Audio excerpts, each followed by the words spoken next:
Olá pessoal, estamos de volta aqui no canal Política para o Bem. A gente não poderia deixar de comentar, esses últimos dias aqui na vida brasileira, especialmente esse episódio aí da paralisação dos caminhoneiros em todo o Brasil.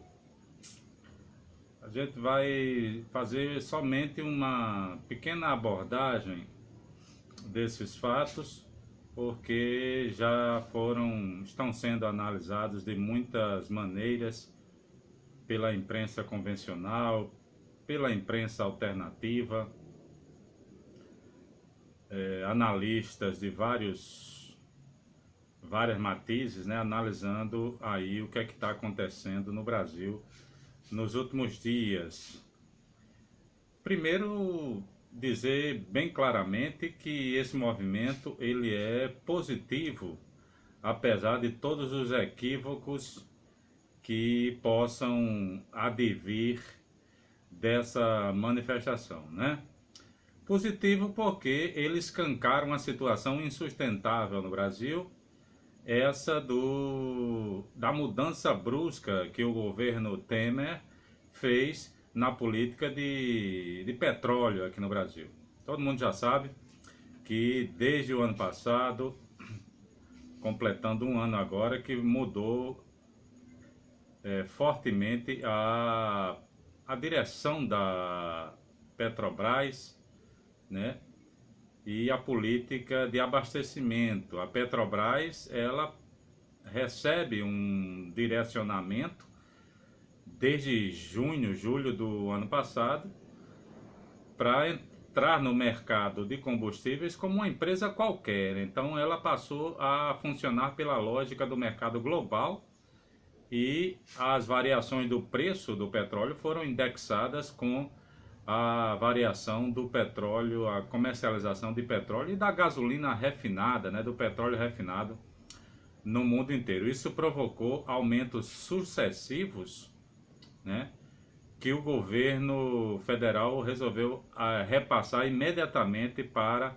as distribuidoras, para o mercado interno brasileiro. Isso provocou uma onda de pequenos aumentos que foram sendo percebidos aí pela sociedade, pelos consumidores.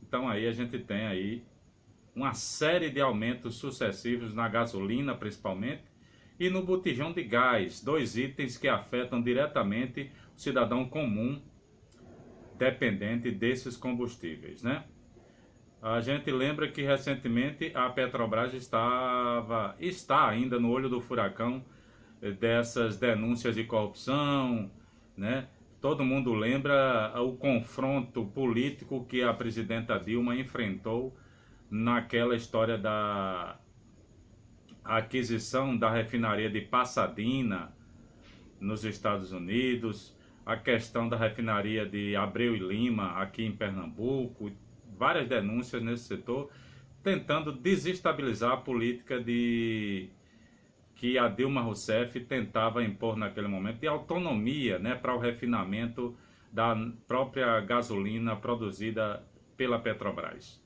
A Petrobras, que já é uma grande extratora de óleo diesel bruto e não consegue entrar aí na competitividade para o refinamento da gasolina e de outros combustíveis. Então esse é um item importante para a gente analisar, que o governo Temer ele acaba com essa política de autonomia e coloca novamente a Petrobras refém das refinarias internacionais,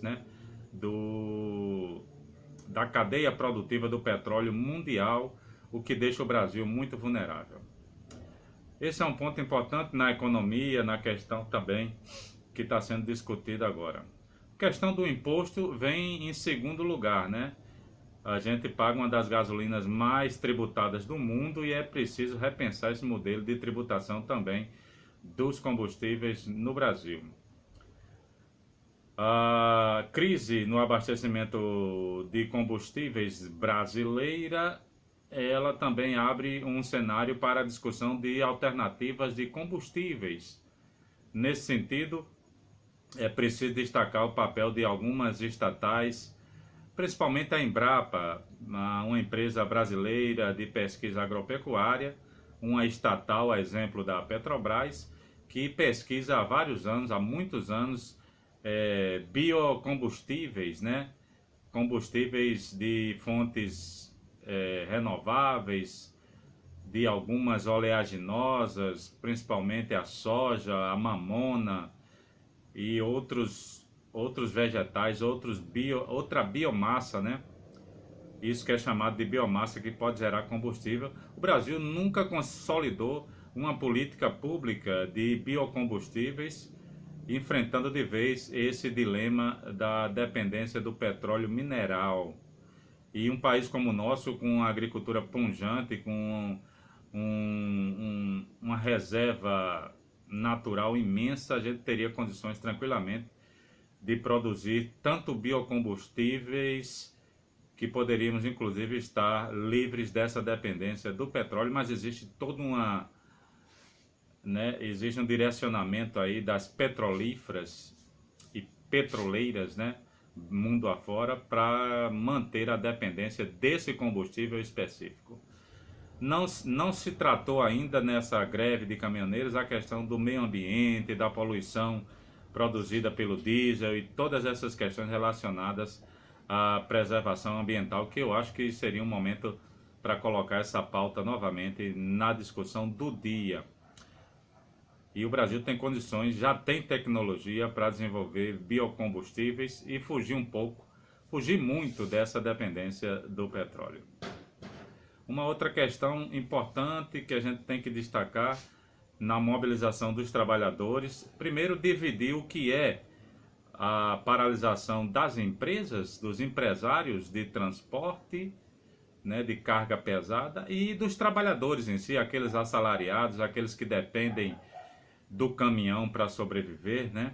São dois interesses aí misturados que a gente deve separar um pouco, porque uma coisa é o lockout dos empresários e a outra coisa é a garantia da manifestação, da mobilização, da paralisação dos trabalhadores, aqueles que estão realmente por trás do volante, transportando todas as cargas e a riqueza no Brasil pelas rodovias. É importante destacar também que essa crise ela nos traz de volta a discussão de por que a malha ferroviária brasileira foi sucateada nos últimos anos e por que nós não temos uma política pública efetiva de recomposição da malha ferroviária. Inclusive, nos últimos anos aí do governo Dilma, a Transnordestina, por exemplo, voltou à baila, né, e tem um projeto aí para pelo menos compor uma malha ferroviária interessante e importante no norte e nordeste do Brasil.